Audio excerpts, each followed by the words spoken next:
नाम बताइए और क्या करेंगे। हमारे मंडल का नाम है शक्ति अवतार नवदुर्गा उत्सव मंडल और करीबन 35 सालों से मेला मना रहे हैं और 20-22 साल से अपना मंदिर बन गया है और माँ काली 20 साल से यहाँ आती है। क्या क्या कार्यक्रम होते हैं यहाँ अपने मंदिर के, क्या क्या होता है? मंदिर में रोज़ सुबह शाम आरती पूजा पाठ होता है और जब नवदुर्गा का मेला आता है तो यहाँ पर विशेष रूप से पूजा अर्चना होती है दीपक महाराज हमारे गुरुजी के द्वारा और पूरे जो मंडली है वो सत्संग वगैरह करते हैं। सुबह शाम भंडारा रहता है। और ये साल में क्या क्या थीम रखे काली में, क्या क्या इस बार हमारे यहाँ पर सत्संग पे मेन ध्यान दिया गया है।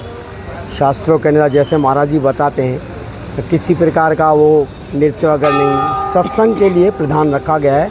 और सुबह सुबह दुर्गा पाठ होता है, कवच का पाठ होता है, गुरुजी करते हैं।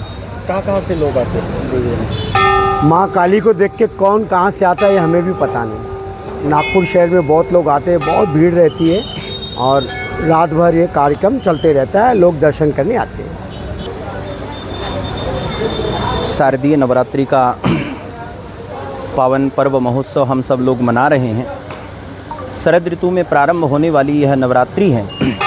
विशेष रूप से हमारे सनातन धर्म में 4 नवरात्रि की महिमा है, जिसमें 2 गुप्त नवरात्रि मनाई जाती है और 2 जो है प्रचलित रूप से जो सब लोग जानते हैं। एक बसंत ऋतु के प्रारंभ में होती है जिसको चैत्री नवरात्रि बोलते हैं। उस जब पूरी प्रकृति में बसंत उत्सव प्रारंभ होता है, पूरी प्रकृति नवनूतन पल्लव धारण करती है और वो नवरात्रि केवल हम ही नहीं मनाते, पूरी संपूर्ण प्रकृति उस नवरात्रि को मनाती है। प्रकृति में पुराने पल्लव छूट जाते हैं और नूतन पल्लव प्रकृति धारण करती है। उस उत्सव के साथ में हम वह चैत्री नवरात्रि मनाते हैं। जो वर्तमान में नवरात्रि पर्व हम लोग मना रहे हैं इसको शारदीय नवरात्रि के नाम से जाना जाता है और ये विशेष रूप से जो है शरद ऋतु में प्रारंभ होती है। शक्ति अवतार माता मंदिर के भक्त लोग बड़े भक्ति भाव से यह पर्व उत्सव मनाते हैं। हमारे भैया जी जो माँ भगवती के विशेष और ब्राह्मणों के परम अनन्य भक्त हैं, मूलचंद जी सेतिया, और मैं अपना परिचय देते हुए आपको बताता हूँ। मेरा नाम दीपक कृष्ण जी है और श्रीधाम वृंदावन से मेरा अध्ययन हुआ, शिक्षा दीक्षा हुई। व्याकरण शास्त्रीय संगीत के द्वारा मैंने श्रीमद् भागवत का विद्वत गुरुजनों के सन्मुख बैठ कर के अध्ययन किया है और प्रातःकालीन वेला में माँ भगवती के सन्मुख जो है श्रीमद् भागवत महापुराण के अंतर्गत जो है नारायण कवच का पाठ नित्य प्रतिदिन इस मंदिर में होता है। ये नियम हमारा प्रतिदिन का है। प्रातःकाल नारायण कवच का पाठ हम करते हैं। उसके तदुपरांत दुर्गा सप्तशती में कीलक स्तोत्र है, उस कीलक स्तोत्र का भी हम पाठ करते हैं। उसके बाद में 32 नामावली का स्मरण होता है। माँ भगवती के 32 नाम हैं। फिर सिद्धि कुंज का स्तोत्र का हम सब लोग पाठ करते हैं।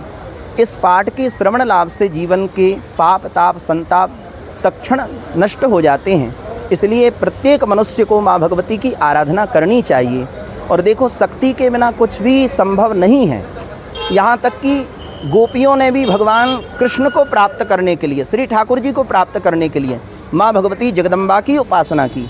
भगवान श्री राम को प्राप्त करने के लिए किशोरी जानकी जी ने भगवती गौरी की उपासना की।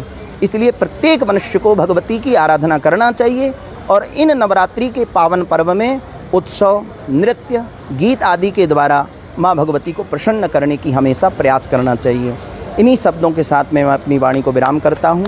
जय माता दी, जय श्री कृष्ण।